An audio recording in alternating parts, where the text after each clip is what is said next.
চীনের পূর্বাঞ্চলীয় উপকূলে আঘাত এনেছে বছরের ১৩তম টাইফুন ডলফিন।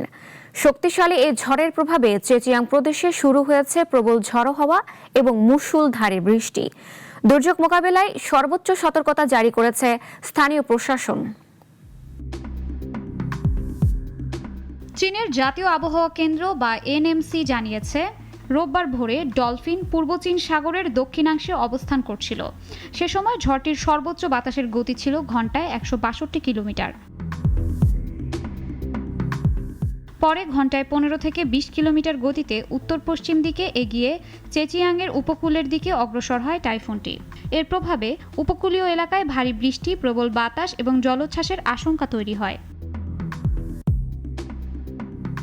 দুর্যোগের আগেই ব্যাপক প্রস্তুতি নেয় চীন কর্তৃপক্ষ। জেলেদের নৌকা বন্দরে ফেরানো হয়, বন্ধ করা হয় ফেরি চলাচল। ঝুঁকিপূর্ণ এলাকার প্রায় ১ লাখ মানুষকে নিরাপদ স্থানে সরিয়ে নেওয়া হয়েছে।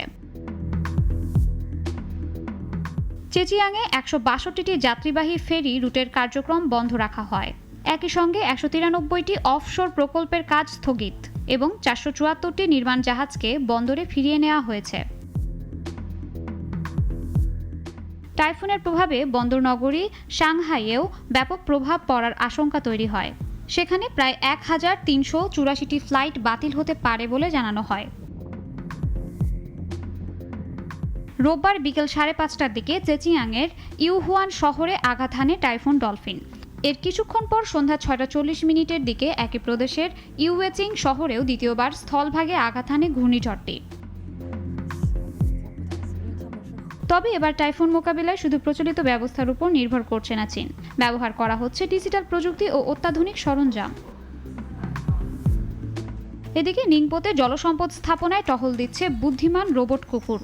আর ওয়েনচৌতে প্রস্তুত রাখা হয়েছে ড্রোন।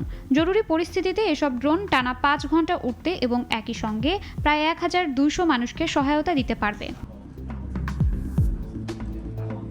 শাশ্বতী সরকার, নাগরিক।